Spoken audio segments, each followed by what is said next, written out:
नमस्कार, मैं हूं करमवीर और आप देख रहे हैं फॉलो अप। आज शनिवार है। न्याय और राजनीति के देवता माने जाने वाले शनिदेव का दिन, साथ ही उनके कोप से बचाने वाले बजरंगबली का भी दिन आज ही है। शनिदेव ने न्याय के तराजू को ऐसा बैलेंस किया कि तमाम झूठ, नफरत और फालतू की बातों की बदौलत कर्नाटक की सत्ता में वापसी की पकौड़ी तलने में लगी भाजपा की पूरी कड़ाही ही उलट गई।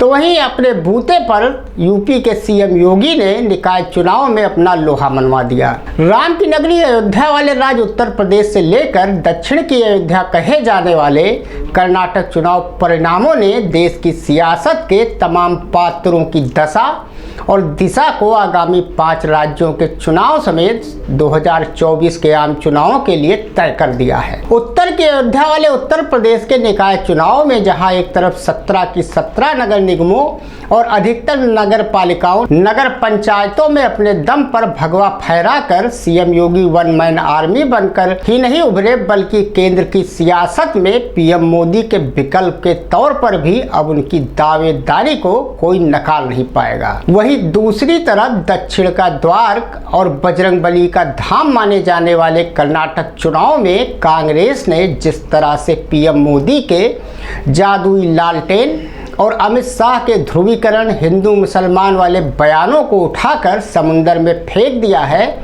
उससे पीएम मोदी, अमित शाह और जेपी नड्डा की टिकड़ी अब सोच विचार जरूर कर रही होगी, जिससे उबरने में भाजपा को लंबा वक्त लगना तकरीबन तय है। राहुल गांधी की भारत जोड़ो यात्रा ने कर्नाटक में ऐसा धमाल मचाया कि पीएम मोदी के सारे रोड शो की चमक गायब हो गई। ऊपर से बजरंगबली ने ऐसी उड़ान भरी कि जीत की संजीवनी कांग्रेस को मिल गई और भाजपा बजरंग बाण पढ़ने पर अब मजबूर है। फॉलो अप में आज हम उन सियासी सितारों के जगमगाने, टिमटिमाने और अस्त हो जाने का विश्लेषण करेंगे, जिन पर इन 2 राज्यों के चुनाव परिणाम का असर उनके सियासी भविष्य पर जरूर देखने को मिलेगा। शुरुआत यूपी के निकाय चुनाव परिणामों से सियासी दिग्गजों के कद और पद पर पड़ने वाले असर से करें तो सीएम योगी ने अपने दम पर सूबे भर में 2 डिप्टी सीएम और कुछ क्षेत्रीय नेताओं को साथ लेकर जिस अंदाज में माहौल बनाया और उसे चुनाव परिणामों में तब्दील कराने में कामयाब हुए, या उसी का नतीजा रहा कि सभी 17 निकायों और अधिकांश पंचायत तथा नगर पालिकाओं में कमल का फूल ही खिला। वहीं ट्विटर, प्रेस कॉन्फ्रेंस और मुल्ला की दौड़ मस्जिद तक के फार्मूले पर चल रहे अखिलेश यादव ने सपा के साइकिल की हवा खुद अपने कर्मों से निकाल दी। उन पर एसी कमरे में बैठकर चुनाव लड़ने वाली बात एक बार फिर सही साबित हुई और सपा को सफा करने में कुछ हद तक हाथ बुआ मायावती ने भी लगाया। मुस्लिम बाहुल क्षेत्रों में ताबड़तोड़ मुस्लिम प्रत्याशी देकर उन्होंने साइकिल को तकरीबन पंचर कर दिया। निकाय चुनाव के साथ हुए स्वार और 96 विधानसभा उपचुनाव परिणामों ने सपा की रेल ही बना दी। यूपी की सियासत के आसमान से आजम खान नाम के सितारे का पूरा सियासी कैरियर रामपुर और स्वार की हार के साथ डूब गया।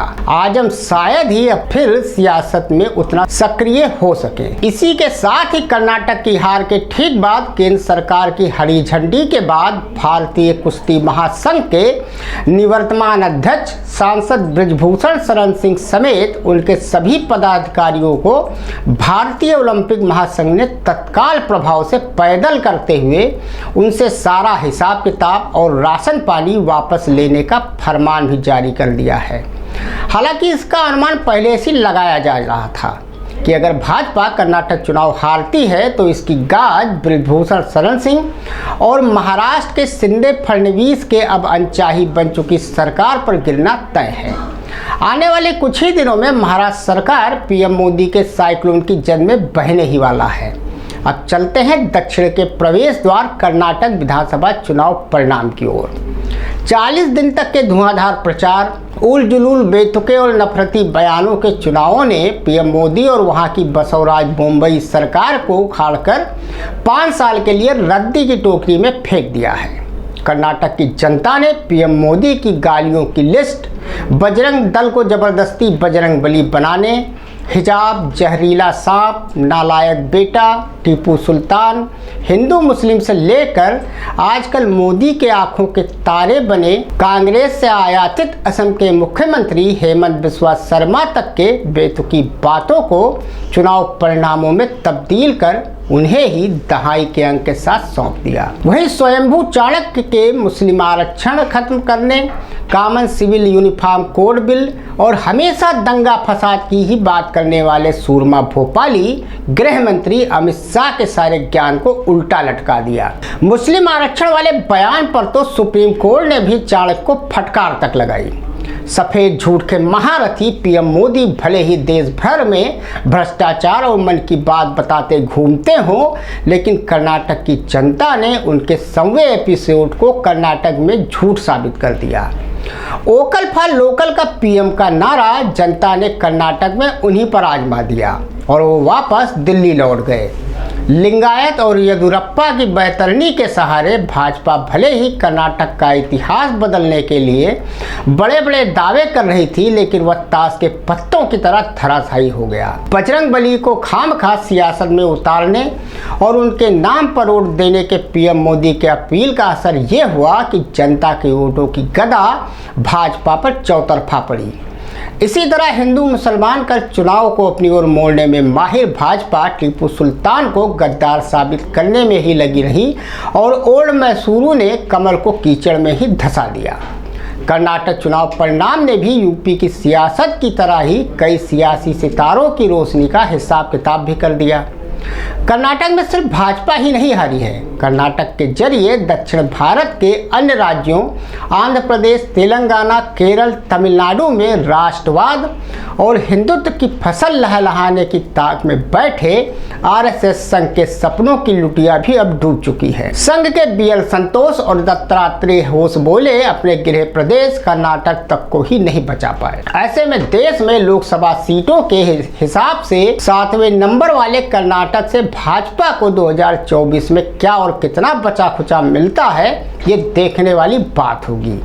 इसके साथ ही दक्षिण में कमल खिलाने और 2024 में फिर से मोदी सरकार बनाने वाले दिल के अरमा भी अब आंसुओं में बह सकते हैं। वहीं नफरत के बाजार को बंद कर मोहब्बत की दुकान खोलने की बात कहने वाले राहुल गांधी अब हिमाचल के बाद कर्नाटक की सफलता से लबरेज हैं, जिसका असर आगामी 5 राज्यों के चुनाव में भी दोहराने की पूरी कोशिश होगी। कर्नाटक चुनाव परिणामों ने 40% कमीशन वाली सरकार और पेसीएम जैसे मुद्दों के साथ कांग्रेस के 5 वादों पर ज़्यादा भरोसा किया और प्रियंका गांधी, मल्लिकार्जुन खड़गे, सिद्धारमैया तथा डीके शिवकुमार के बेहतर तालमेल ने इसमें ऑक्सीजन का काम किया। येदियुरप्पा, बसवराज मुंबई और किंग मेकर बनने के चक्कर में सिंगापुर तक घूम आए कुमार स्वामी की दुकानों पर कर्नाटक की जनता ने अब ताला जड़ दिया है। कुल मिलाकर अब कांग्रेस भाजपा की चालों में उलझने के बजाय वायदों और जनता से जुड़े मुद्दों पर फोकस करने वाली पार्टी बनती दिखने लगी है। राहुल गांधी की भारत जोड़ो यात्रा ने कर्नाटक के नाटक का पर्दा ऐसा हटाया कि दिल्ली से लेकर असम तक से आने वाले कई सियासी किरदारों को खाली हाथ लौटना पड़ा। धन्यवाद।